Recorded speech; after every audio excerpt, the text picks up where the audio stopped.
छान भाषण मघापासून झालेली आहेत. सर्वप्रथम प्रत्येकाने जे म्हटलं तेच मी म्हणेल की खरोखरीच ज्या क्षणी ओबीसी महिला साहित्य संमेलन घेण्याची संकल्पना आली सुचली त्या क्षणांना आपण धन्यवाद दिले पाहिजे की इतका चांगला तो क्षण होता, इतके चांगले विचार त्या क्षणी आलेत आणि हे संमेलन उभं केलं 3 वर्षांपूर्वी. यावर्षी आणखी जास्त कौतुक मी संध्या मुख्य प्रवर्तक आणि या संपूर्ण कार्यक्रमाची संमेलनाची स्वागताध्यक्ष माझी धाकटी बहीण डॉक्टर ॲडव्होकेट अंजली साळवे हिचं आणि अर्थात वीणा माधुरी आणि सगळ्या यांच्या टीमचं मी अभिनंदन करते की केवळ 1.5 महिन्यामध्ये हा सगळा संमेलनाचा घाट यांनी उभा केलेला आहे.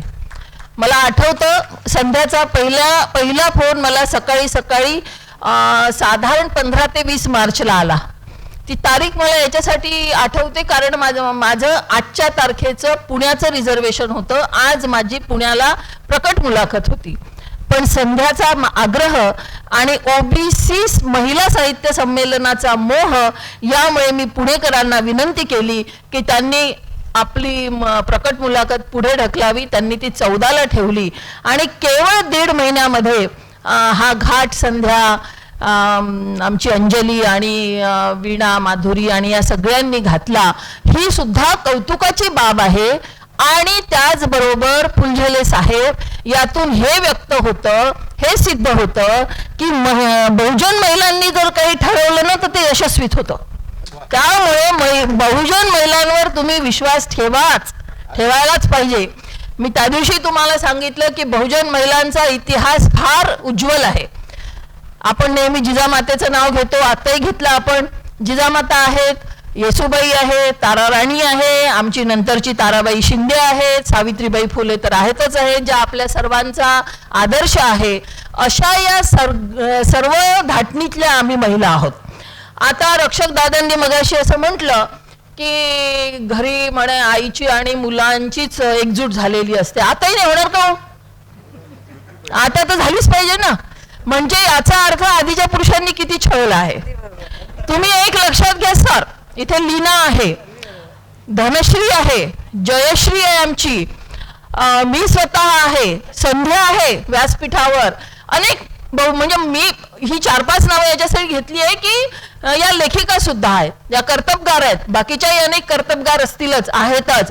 या सगळ्या महिलांकडे पाहून तुम्हाला असं वाटतं का की ओबीसी महिला इतक्या पिछवाड्या आहेत म्हणून? ते कशाचं पाप आहे? तेच तर मुद्द्यावर मी येते. ते पाप कशाचं आहे? ते पाप आहे ते कसं आहे? खरं म्हणजे इथे जी पुरुषांची उपस्थिती आहे ना ती याहीपेक्षा जास्त पाहिजे होती जावेद पाशा. कारण पुरुषांना प्रबोधनाची गरज आहे. त्यातल्या त्यात इथे उपस्थित असलेल्या पुरुषांचे मी आभार मानते, त्यांना धन्यवाद देते, त्यांचं अभिनंदन करते की किमान महिला ओबीसी साहित्य संमेलनामध्ये त्यांना यावंसं वाटलं. आणि तुम्ही आमचं पुन्हा अभिनंदन करा की आमच्या पंक्तीत आम्ही तुम्हा 4 पुरुषांना बसवलं, 5 पुरुषांना बसवलं. आणखी मी म्हणाले की सिद्धार्थ सरांना बसवा, प्रदीप सरांना बसवा, तर संध्या म्हणाली नाही त्यांना आपण नंतर बसवू. समारोपात आहातच तुम्ही. तर कसं आहे की भाषांतर विषयांतर होत आहे का मला माहित नाही, पण हे लिखित भाषण वाचण्यात काही मजा नाही आहे, काही अर्थ नाही आहे. ते तुम्ही सगळे वाचणारच आहात. पण आजच्या कार्यक्रमात 2 उदाहरणं इथल्या इथे मिळाले की रक्षक असं म्हणाले की ती आम्हाला असं म्हणते की त्यांची एकजूट असते आणि ती आपल्याला ऐकवते, आणि अंजनाबाई असं म्हणाल्या की मी कायम इकडे राहते आणि ते कायम खाली राहतात. किती मोठी गोष्ट आहे. ग्रामीण भागातून आलेली बाई आहे, ग्रामीण भागातून निरक्षर. माझ्याकडे त्या म्हणाल्या तसं खरं नेहमीच येते म्हातारी, चहा पिल्याशिवाय उठतही नाही. तू घाईत आहे का विचारते, मी घाईतच असते, पण चहा पाजूनच जा बाबा. त्यांचा मुलगा आम्ही एकाच बिल्डिंगमध्ये राहतो. हे फार बोलकं उदाहरण आहे. आणि मी कायम पाहते त्यांच्या भावंडांनी सगळ्याच आणि त्यांच्या यजमानांनी जो काही त्यांना पाठिंबा दिला त्यामुळे एक निरक्षर बाई इथपर्यंत पोहोचली की ती आता दिल्लीला जाऊन आली. अनेकदा झाडीपट्टीमध्ये त्यांना बहिणाबाई म्हणतोच आपण, पण एकंदरीतच त्यांनी झाडीपट्टीमध्येच नाही तर आपल्याही साहित्य क्षेत्रामध्ये एक नाव कमावलं. आमच्या लेखिकांच्या कार्यशाळांमध्ये, लिहित्या स्त्रियांच्या कार्यशाळांमध्ये त्या जेव्हा जेव्हा येतात त्यांचं भाषण ऐकण्याच्या उत्सुकतेमध्ये अनेक लोक असतात.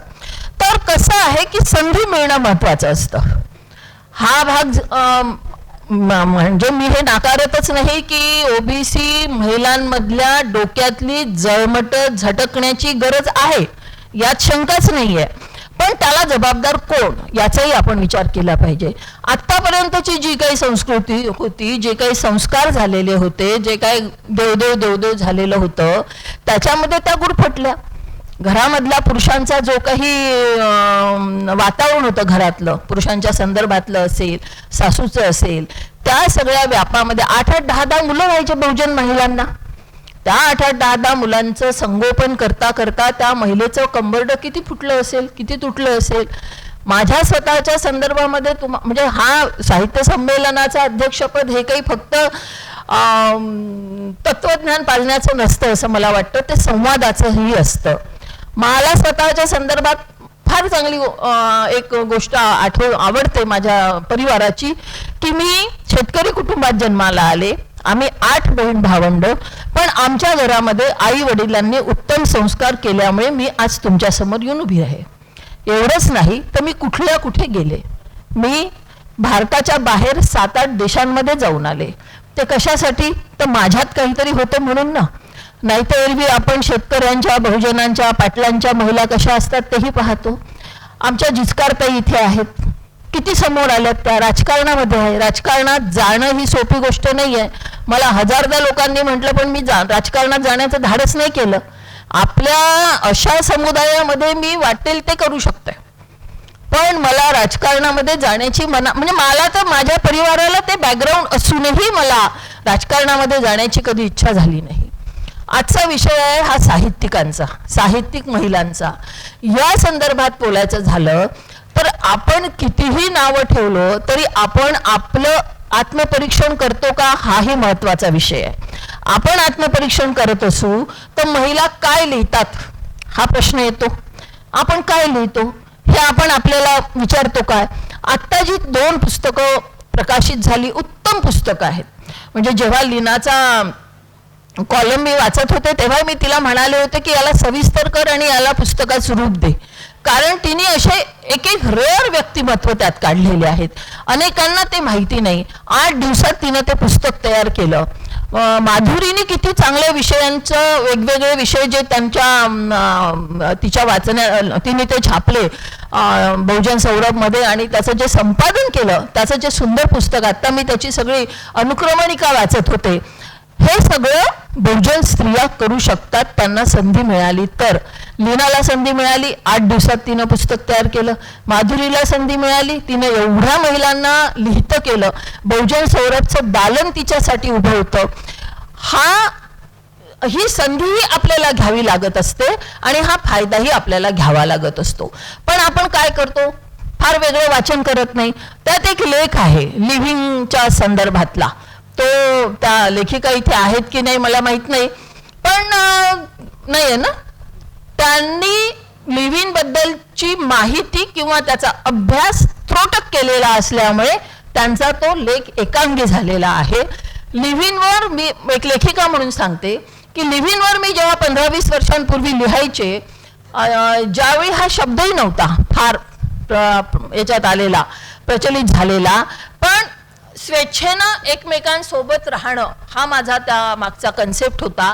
आणि त्यावेळी मी लिहायचे तर माझ्यावर संस्कृती बुडवी म्हणून वगैरे आरोप झाले होते प्रदीप सर.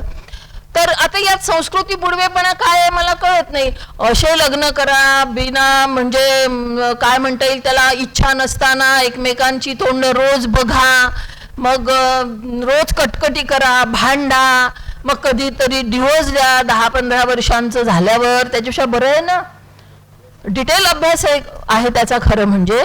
आणि लिव्हिंगचा अर्थ इतका सुंदर साधा सोपा आहे की जर दोघांपैकी एकाला इच्छा नसेल त्यावेळी दोघांनी वेगळं होऊन जायचं, आपला आपला मार्ग पत्करायचा. म्हणजे त्या डिव्होर्सची झंझट नाही, एकमेकांवर खोटे आरोप प्रत्यारोप लावण्याची गरज नाही, पण अर्थात ते धाडस पाहिजे. त्यावेळी त्याच्यावर मी कथा आणि लेख लिहिले, खूप ओरडा झाला. आता संस्कृती बुडवे माझ्यावर जर असे आरोप होत असेल, आपण जर का देवादिकांचे इतिहास काढले, त्यांनी किती संस्कृती बुडवली आहे. याची बायको घेऊन तो पळाला, त्याची बायको घेऊन तो पळाला, सूर्यापासून मूल झालं, वायूपासून मूल झालं, अजून कोणापासून मूल झालं.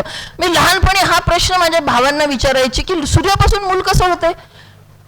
मला काय वाटायचं लहानपणी वीणा, की असं जवळजवळ बसलं ना आपण तरी बाळ होते.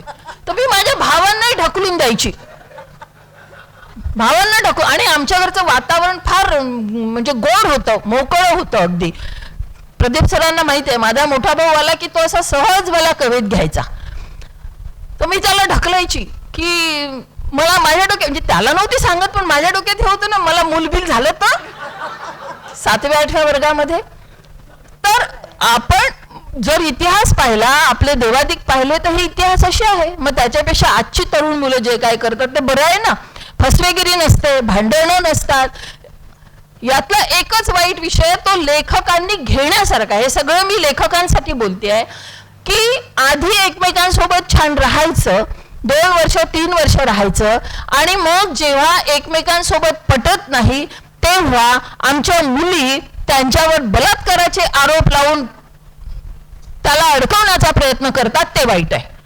त्याची मी विरोधकच आहे. जरी स्त्री हा माझा कळकळीचा विषय असला, स्त्रियांच्या संदर्भात मी बोलते, त्यांच्यावर अन्याय अत्याचार होण्याच्या संदर्भात मी बोलते, तरी याचा अर्थ असा होत नाही की पुरुषांवरही नाहक आपण अत्याचार केला पाहिजे किंवा त्याला बदनाम केलं पाहिजे. लिव्हिंग ही अशी कन्सेप्ट आहे की आपण स्वेच्छेनं राहत असतो, आणि स्वेच्छेनं राहिल्यानंतर 2 वर्ष तुम्ही एकत्र राहिल्यानंतर हा सगळा भाग येणारच आहे. एवढे तर काही तुम्ही सभ्य नसता कोणीच, म्हणजे स्त्री नाही आणि पुरुष नाही की एकत्र राहतो आणि आम्ही टच मी नॉट वाला. आमचा काय होता तो, आपला काय होता टच मी नॉट वाला. आयुष्य चाललं जायचं प्रेमरोग, पण लग्नाच्या आधी स्पर्श नाही याच्यासाठी भांडणं व्हायची हवं तर. आता तसं राहिलेलं नाही. मग असं सगळं असताना नंतर मुलींनी त्यांच्यावर आरोप लावणं हे चुकीचं आहे. वेगवेगळे विषय महिलांनी घेतले पाहिजे जे अजूनही येत नाहीये. आपल्या विदर्भाचा जर का विचार केला ना, तर खूप तोकड्या लेखिका, मी फार स्पष्ट बोलते, तुम्हाला जे समजायचं, ज्यांना जे घ्यायचं ते घ्या. याच्यामध्ये भरपूर नावं आहेत, ते तुमचे तुम्ही वाचून घ्या. सगळ्यांची नावांसाठी मोठा रुसवा फुगवा होतो. बाबा माझं नाव नाही घेतलं, तिचं मम्मी काय लिहित नाही. अरे पण तू काय लिहिते, तू तर वाच स्वतः. कशाला लिहिते असं वाटतं अनेकदा. नाही लिहिलं तर बरं आहे ना बाई, कशाला पुस्तक काढलं, पण लिहितात. बरं मग असं म्हणावं की जाऊ द्या ना, आता बहुजन बाई आता लिहायला लागली, लिही बाई, असं नाही चालणार. आपल्याला स्पर्धेत उतरायचं आहे, आपल्याला मनुवाद्यांना उत्तर द्यायचं आहे. ते उच्च श्रेणी, उच्च वर्णीय वगैरे हा शब्द बाद करा मित्रांनो, ते म्हणजे मैत्रिणींनो पण. राहुल, तर जर का ते उच्च वर्णीय, तर आपण कोण, खालवर्णीय. त्यामुळे मी परवा असं म्हणाले की हा उच्चवर्णीय शब्दच आपण म्हणायचा नाही. जे कोणी आपल्यापेक्षा वेगळे असतील ते मनुवादी, ते मनुवादी. आणि आम्ही तमाम सगळे बहुजनवादी, सगळे बहुजन, सगळे ओबीसी.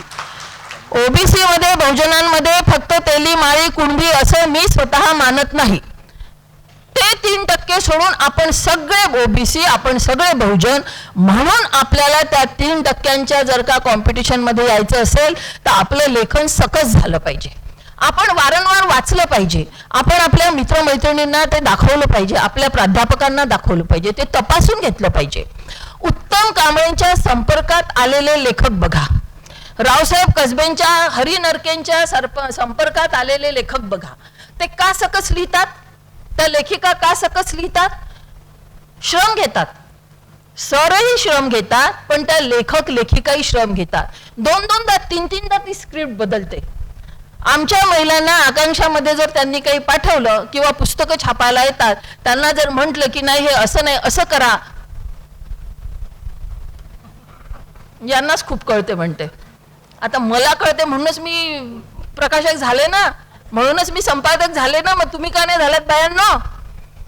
म्हणजे विदर्भामधली मी एकमेव संपादक आहे हे मी अभिमानानं सांगते, ते त्याच्यासाठी की नाही. त्याही पलीकडे एक सांगते की 9 महिने 10 महिने का असे ना, पण मी एका वर्तमानपत्राची जी संपादक होते ना, ती महाराष्ट्रातली पहिली संपादक आहे. ती महाराष्ट्रातली पहिली संपादक आहे. माझ्यानंतर जावेद बशा राही भिडे झाली. बरं का सर, बहुजन बाई पहिली महाराष्ट्रातली, यांचं माझं एक दिवस चांगलं भांडण होणार आहे आता या मुद्द्यावर, नाही तुमच्याशी. तर या गोष्टी आपण सिरियसली घेतल्या पाहिजे की उत्तम कांबळेंच्या हाताखाली जी लेखक मंडळी तयार होते, आपल्याकडे प्रदीप सर आहेत, का करता तुम्ही त्यांच्याकडे जाऊन दाखवत असाल तर त्यांनी सांगितलेल्या सूचना मान्य करता. संध्या संपादक आहे, ती जर तुम्हाला मार्गदर्शन करत असेल तर ते तुम्ही अडॉप्ट करता. शेतकऱ्यांच्या प्रश्नावर किती महिला बोलतात? शेतकऱ्यांचा प्रश्न हा साहित्याशी संबंधित नाही आहे, किती जवळचा संबंध आहे. आपण जन्माने जरी शेतकरी नसलो तरी आपल्या प्रत्येकाची नाळ ही शेतीशी जुळलेली आहे की नाही. त्यांचे प्रश्न आपण समजून घेतो. त्यांच्यासाठी जेव्हा आम्ही मोर्चे काढतो संविधान चौकामध्ये, गांधी पुतळ्याच्या समोर येऊन उभे राहतो, तेव्हा तुमच्यापैकी किती महिला येतात? जिस्कारताई दिसतात आपल्याला या महिलांचे चेहरे. आपण चळवळीतल्या असू तर आपल्याला प्रत्येक विषय हा आपला वाटला पाहिजे, बरोबर आहे ना. बरं, मोर्चात येत नाही तर येत नाही, निदान त्यांचे प्रश्न वाचा.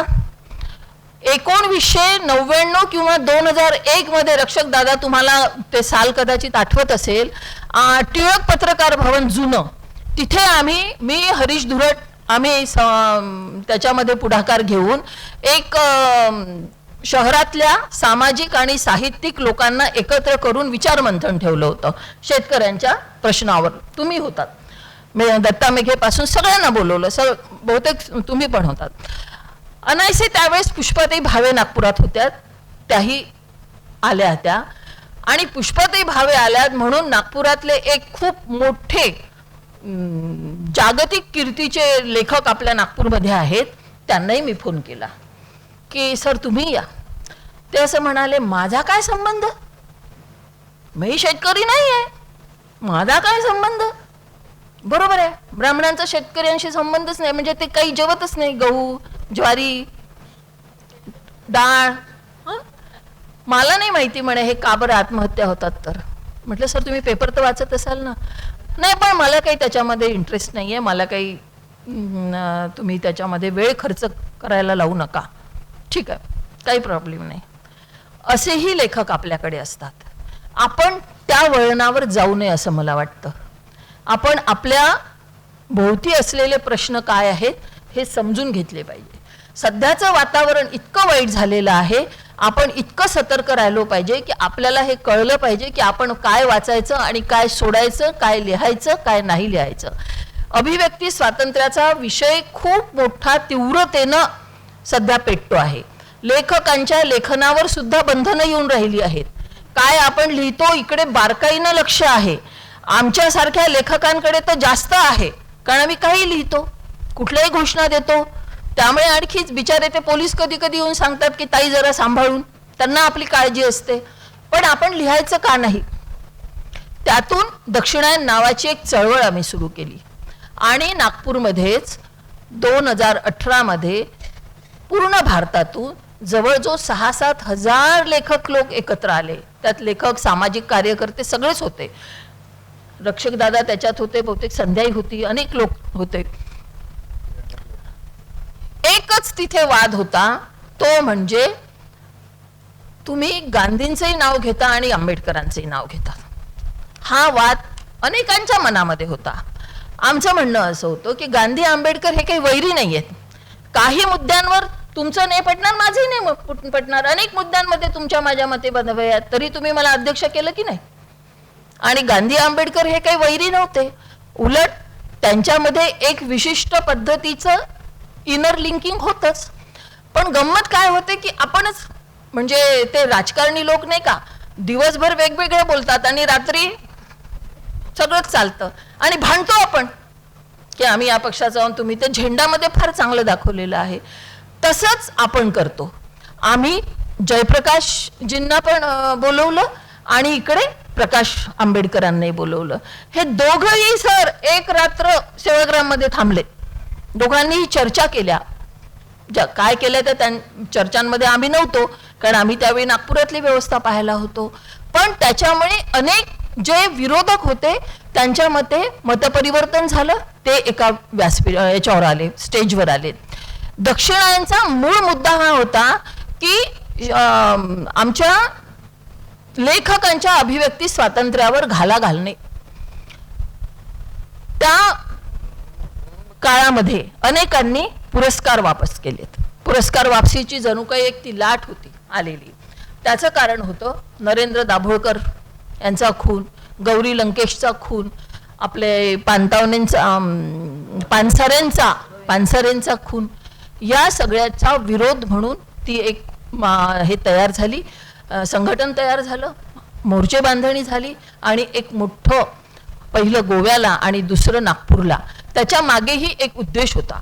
गोव्याला घेतलं एका विशिष्ट हेतूनं, नागपुरात घेतलं तेही एका विशिष्ट हेतूनं. ते जरी धनवटे नॅशनल कॉलेजमध्ये झालं असलं तरी त्याची सुरुवात आपल्या दीक्षाभूमीपासून झाली. दीक्षाभूमीपासून आपण रॅली काढली. ती रॅली इतकी मोठी होती की पहिला माणूस लोकमत चौकामध्ये होता आणि शेवटला माणूस दीक्षाभूमीजवळच होता. इतकी मोठी रॅली होती. ते होतं एकीकरण. तिथे कोणताच समाज, कोणता काही काही काही नाव नव्हतं त्याला, फक्त दक्षिणायन हे एक नाव होतं. ओबीसी नाही, अमुक नाही, टमुक नाही, टमुक नाही. का केतकर सारखा सुद्धा माणूस त्यात होता, पुष्पाताई भावे होत्या, तर दुसरीकडे प्रज्ञादया पवारही होती. हे कशाचं चित्र होतं?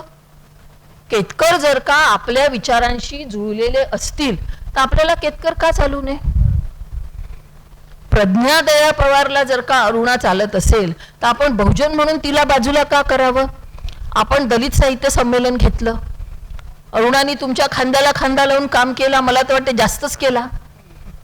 कारण माझी खाज आहे ती, तुमच्याच भाषेत सांगायचं तर पुरुषांच्या, की एक जबाबदारी घेतली की मला चैनच पडत नाही. मी सगळं म्हणजे प्रकाश खरात माझ्यापासून पायी वैतागून गेला होता की मला कॉलेज आहे, मला घर आहे, मला बायको आहे, तुला काय आहे, तू आपली उठली की सुटली.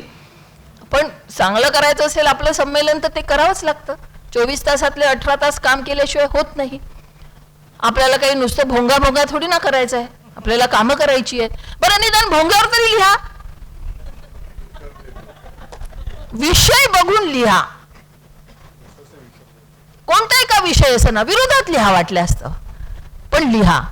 तर त्या काळामध्ये एक वेगळं वातावरण निर्माण झालं होतं, एकीचं वातावरण निर्माण झालं होतं. सगळे एकत्र येऊन बसले होते. लेखिकांना वाटतं स्त्रियांनी स्त्रियांवर लिहिलं म्हणजे आम्ही स्त्रीवादी झालो. असं आहे का? असं नाही आहे. स्त्रीवाद ही गंमत नाही आहे. 1975 पासून आलेली ही जी लाट आहे ना, स्त्रीवादाची लाटही म्हणता येणार नाही, तो विचार आला तेव्हा कुठे. आपल्याकडे तर तो 75 पासून जरी आला तरी आपल्या विदर्भामध्ये रुजायला बराच काळ लागला. त्या काळामध्ये सीमाताई, मी, नलिनी लडके, रूपाताई, कुमुदताई यांच्या पलीकडे कोणीही स्त्रीवादावर बोलत नव्हतं. अजूनही तुम्ही जे लिहिता ते फारसं स्त्रीवादी नाही, हे मी तुम्हाला कडवट वाटलं तरी स्पष्टपणे सांगते. वरवरचं लेखन म्हणजे स्त्रीवाद नाही. स्त्रीवादाच्या गाभ्यामध्ये शिरायचं असेल तर आता हिने सुनंदा जुलमेने अनुराधा पाटलांच्या कवितेवर थिसिस लिहिला. छान, खूप अभ्यास केला तिने. अनुराधा ताईची कविता ही पूर्ण स्त्रीवादाकडे जाणारी असूनही त्या असं म्हणतात की मला अजून पूर्ण स्त्रीवाद कळलेला नाही आणि मी स्त्रीवादी आहे असं मी समजत नाही. याच्यातून आपल्या लेखकांनी हे घेतलं पाहिजे की वरवर लेखन म्हणजे स्त्रीवाद नाही. मुळात आपल्याला संवाद हरवलेला आहे. आपण मोबाईलमध्ये डोकं टाकतो. तुम्ही पाहून राहिला म्हणून नाही म्हणत आहे, मला असं सहज आठवलं. पण आपण 4 मित्र जर का मित्रमैत्रिणी गाडीत चाललेलो असलो ना, चौघही आपापल्या मोबाईलमध्ये डोकं टाकून बसलेले असतात. बरोबर आहे ना? तुम्ही आता 30 जणी आल्या, किती जणी डोकं बोलल्या आणि किती जणी संवाद झाले का तुमच्यात? व्हेरी गुड, मग तर तुमचा सत्कार. वाव. पण बहुतांश हे चित्र असं दिसतं. कुटुंब सुद्धा रात्री एकत्र बसलं असताना काय करतं? नवरा आपल्या मोबाईलमध्ये डोकं टाकलेलं असतो, बायको वाढतेच. डायनिंग टेबलवर बसून असली तरी बायको वाढते. यांच्या बायकोला हिचा इंटरव्ह्यू घ्यावाच लागतो, यांच्या बायकोचा. पण संवाद हरवलेला आहे हे खरं आहे. आपापसातला संवाद आपला हरवलेला आहे, घरातलाही हरवलेला आहे. तो हरवलेला असेल तर त्याची जबाबदारी तुम्ही तुमची घ्या, पण आपापसातला लेखकांमधला, सामाजिक कार्यकर्त्यांमधला, मित्रमैत्रिणींमधला जर का संवाद हरवला असेल तर ते मात्र हानिकारक आहे. त्याची काळजी आपण याच्यासाठी घेतली पाहिजे की जर आपल्यातला संवाद हरवला तर आपल्याला विषय सुचणार कसे, मी काय करते हे तुम्हाला कळणार कसं, लीना काय करते हे कसं कळणार, इकडे सुनेताताई एकमेकांशी बोललोच नाही तर आपल्याला कसं कळणार, नवीन विषय कसे सुचणार. विषय असे नुसते सुचत नसतात, त्याच्यासाठी संवादही आवश्यक आहे आणि त्याच्यासाठी फिरणंही आवश्यक आहे. खूप फिरावं लागतं. म्हणजे उठलं बॅग घेऊन फिरलं असं मला सगळ्यांनी करावं असं मला म्हणायचं नाही. ते माझ्यासारखी एखादीच भामटी करू शकते हे मला माहिती आहे. मी करते हे असे प्रयोग. मध्ये एक माझं पुस्तक आलं त्याच्यामुळे, म्हणजे फायदा बघा कसा होतो. काय केलं मी 2005 मध्ये, मित्रांनो तुम्ही पण हे प्रयोग करून बघा, कारण अनेक पुरुषही असं धाडस करत नाही मला माहिती आहे. 2005 मध्ये मला अचानक असं वाटलं, मी एकदम आता त्यांच्याकडे याच्यासाठी पाहायला लागली, त्यांना वाटून राहिलं ही बाई या बायांकडेच पाहते बाबा, आम्ही काय पाप केलं. मग आता तुमच्याशी संवाद साधते. 2005 मध्ये मला अचानक असं वाटलं की आपण फारच सुखवस्तू झालो आहोत की काय. आपल्याला लेखक म्हणून कोणी बोलवतं, वक्ता म्हणून कोणी बोलवतं, आपल्या हाताशी गाडी असते किंवा आपण विमानाने जातो, चांगल्या हॉटेलमध्ये थांबतो, फारच सुखवस्तू झालो आहोत आपण. आपण आपली टेस्ट करूया. आपण शेतकऱ्याची मुलगी आहोत, आपल्यामध्ये अजूनही ते काही शिल्लक आहे की नाही. त्यामुळे एक दिवस माझ्या डोक्यात आलं आणि मी एक छोटीशी बॅग भरली आणि प्रवासाला निघाले. काही प्लॅनिंग नाही, काही रिझर्वेशन नाही, कुठे जायचं मला माहिती नाही. मी असं ठरवलं होतं की आपण जाऊन उभं राहायचं त्या एसटी स्टँडने परत, म्हणजे एसटी लाल एसटीनेच फिरायचं जयश्री, हे मी ठरवलं होतं. जाऊन उभं राहायचं, जी एसटी येईल त्या एसटीचा बोर्ड वाचायचा. आपल्या मनाने जर का कौल दिला की या एसटीत चढ ऋणा तर चढायचं. मनाने सांगितलं की नको या एसटीत नको दुसरं बघ तर मग दुसरी बघायची. असं करत करत मी पहिल्यांदा एक राऊंड मारला पूर्ण आमच्या त्या नागपूरच्या बैद्यनाथ चौकातल्या एसटी स्टँडला आणि मला एक नांदेडची बस दिसली. म्हटलं चला नांदेडकडे जाऊया. गेले. असं करत करत 8 दिवस मी पूर्ण जिकडे ती बस नेईल तिकडे, रात्र झाली की एका गावात उतरायचं, अननोन गाव, ओळख नाही पाळख नाही. त्या गावामध्ये उतरल्यावर त्या घरी जायचं, त्यांना सांगायचं की मी अमुक अमुक अशी अशी नागपूरवरून आलेले आहे, मला आजच्या रात्र तुमच्याकडे राहायला मिळेल का, आणि भाजी भाकरी चून भाकर जे काय असेल ते. त्याच्यामध्ये मी फक्त एक चॉईस ठेवला होता की ती त्या गावातली स्त्री जर का सरपंच असेल तर मग त्या बाईंकडे उतरायचं आणि नाही तर पाटलाकडे उतरायचं. पाटलाकडे याच्यासाठी आणि सरपंच बाईंकडे याच्यासाठी की गावातले हे दोन्ही घटक असे असतात की यांना अचानक कोणी येण्याची सवय असते. पाटलांना तर असतेच असते. सरपंच बाईचा पूर्ण संबंध अशा सगळ्या एनजीओशी असतो. तिला वेगळ्या वेगळ्या हे माहिती असतात, सुधारणा काय झालेल्या आहे, काय चाललेलं आहे, काय कोण करता आहे तिला माहिती असतं, हे स्कीम्स माहिती असतात, स्कीम मधली लोक येतात बा. तर असं मी पोलीस पाटील असेल किंवा सरपंच, आणि या पद्धतीनं मी ज्या गावामध्ये सरपंच बाई भेटल्या त्यांना त्या सरपंच बाईंकडे उतरले, जिथे सरपंच बाई नव्हत्या तिथे पाटलांकडे उतरले आणि मजा आली. मला गाव पाहिलं छानपैकी. खूप वर्षांनी असं, म्हणजे स्वतःच्या गावात आपण जातो तर कसं आपण ओळखीचे असतो, अरे या या या या बसा उठा, खाणं पिणं, आंब्याचा रस, अमकं टमकं. आपल्या गावात किंवा आपण नातेवाईकांच्या गावात जातो ते वेगळं. हे गाव मला वेगळ्या पद्धतीनं पाहायला मिळालं.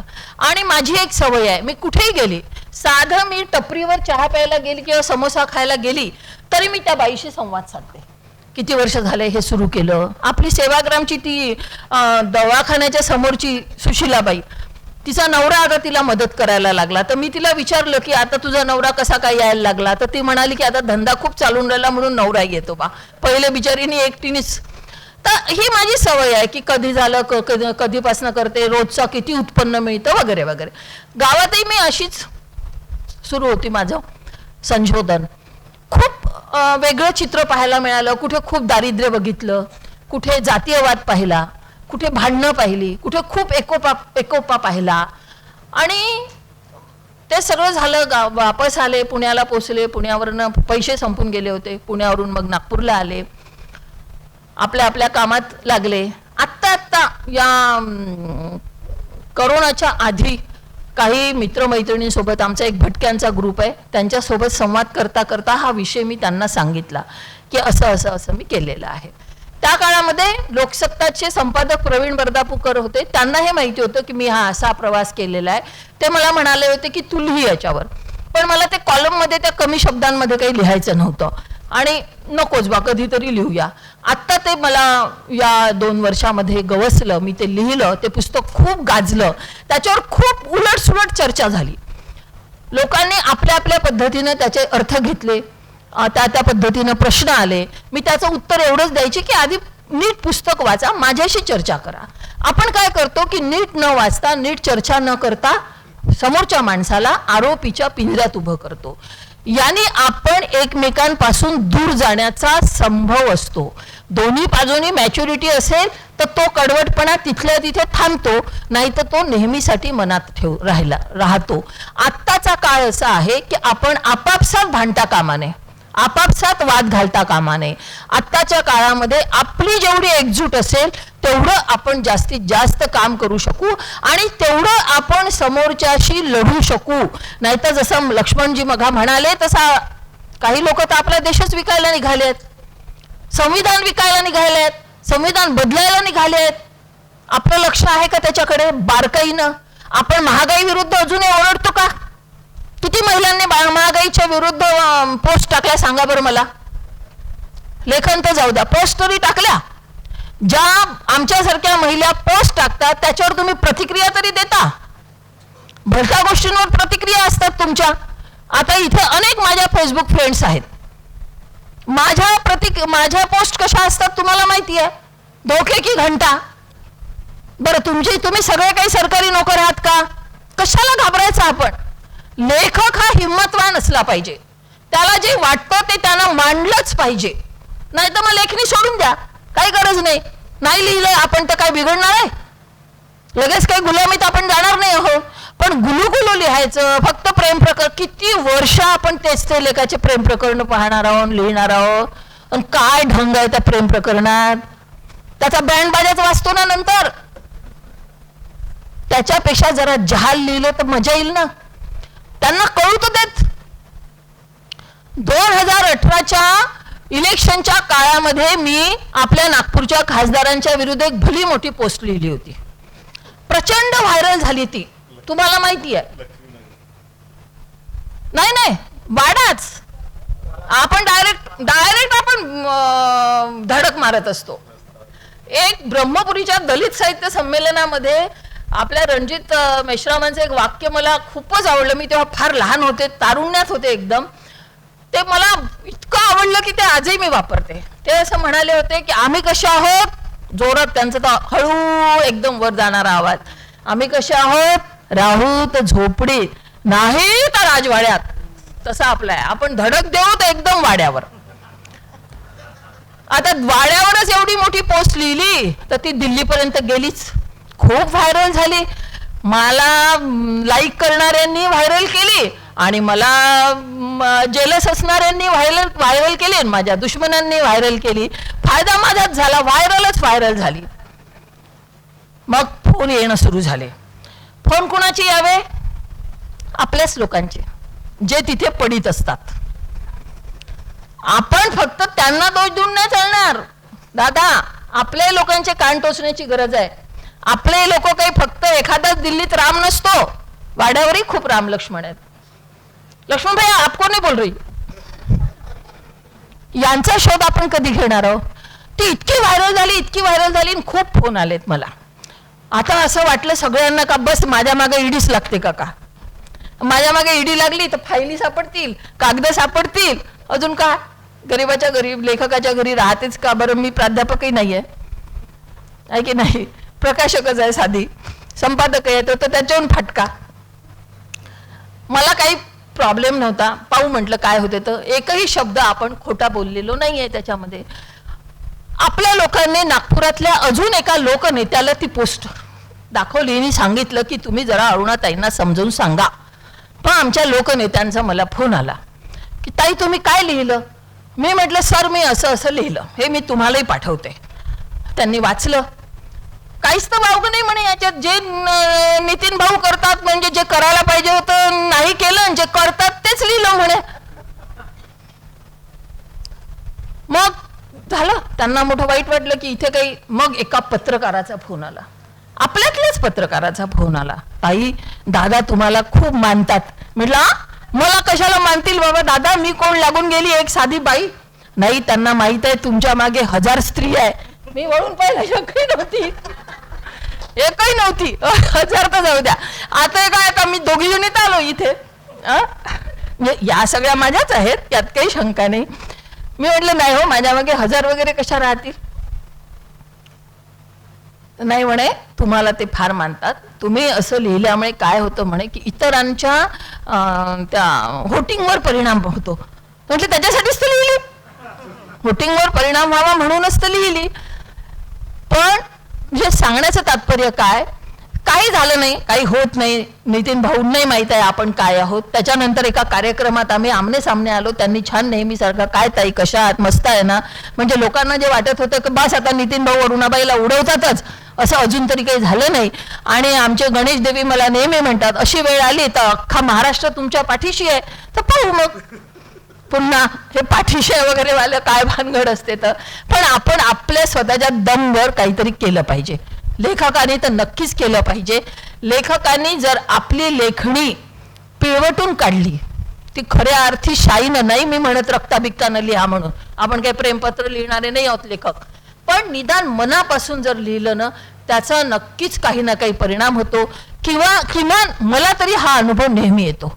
मग ते 8 दिवस असो, विमुक्ता असो, मुन्नी असो, की आता सूर्य असो. या सूर्याचं सुद्धा माझ्या संपादकाच्या आपल्या प्रकाशकांच्या सल्ल्याप्रमाणे मी 3दा पुनर्लेखन केलं आहे. तेव्हा ती इतके गाजते आहे आणि इतकं गोळीबंद ते सगळं झालेलं आहे. त्याच्यावर श्रम घ्यावे लागतात. आमच्या लेखिका लिहायचं म्हणून लिहितात, हे मी अगदीच रोखठोक सांगते. फार कमी लेखिका आहेत की ज्यांना कसदारपणे नाही मला उत्तम लेखिका व्हायचं आहे, आणि कोणीतरी एक आदर्श असतो की नाही मला त्याच्यापर्यंत पोचायचं आहे, तिच्यापर्यंत पोचायचं आहे, त्या पद्धतीचं मला लिहायचं आहे. पुरस्कारासाठी लिहितात बाया. एक मॅडम आहेत आपल्यातली, ती मला एकदा म्हणाली की मला एक कादंबरी लिहायची आहे आणि मी 1 महिन्यात कादंबरी लिहून पूर्ण करणार आहे. म्हणजे 1 महिन्यात कादंबरी होते, आम्हाला मेले 6-6 महिने लिहिलं तरी पुरत नाही. नाही आता तो अमका एक पुरस्कार आहे ना, मला माहिती आहे की त्यांना कोणत्या धाटणीची लेखन हवं असतं, बस तसं लिहिते पाठवते, झाला मला पुरस्कार मिळाला. काय होणार आहे या लेखिकांचं, यांना कसं लेखिका म्हणावं. आता हाही एक मुद्दा मला माहिती आहे की स्त्रियांना लिहिताना किती त्रास होतो, हे याची मला पूर्ण जाणीव आहे. ते चिंता आणि चिंतन एक पुस्तकच अख्ख्या लेखिकांवर आहे. कारण घरामध्ये पुरुष लेखक असणं आणि आपण लिहिणं याच्यात खूप फरक आहे.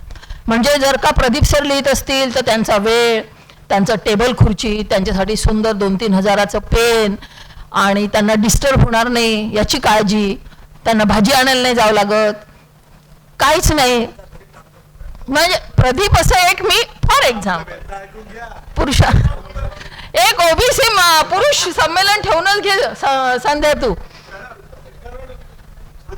बरं, पण एक साधारणपणे स्त्री आणि पुरुष या लेखकातला फरक तुम्हाला मान्य आहे की नाही. स्त्रियांचं तसं नसतं. स्त्रियांना सगळं सांभाळून उरलेल्या वेळात लिहायचं असतं. आता माझ्या मागे तर कोणताच पुरुष रिंग मास्टर नाही आहे, मी माझ्या मनाची राणी आहे, तरी मला दिवसभर लिहायला वेळ नाही मिळत. मला पहाटेच लिहावं लागतं. पहाटे मी 3-3:30ला उठून मस्त 2-2.5 तास लिहिते. मै मेरे मन की राणी. किती सुख आहे, आपण आपली राणी बा, नाही कोणी म्हणू देत ना लेखाला, आपण आपल्याला म्हणून.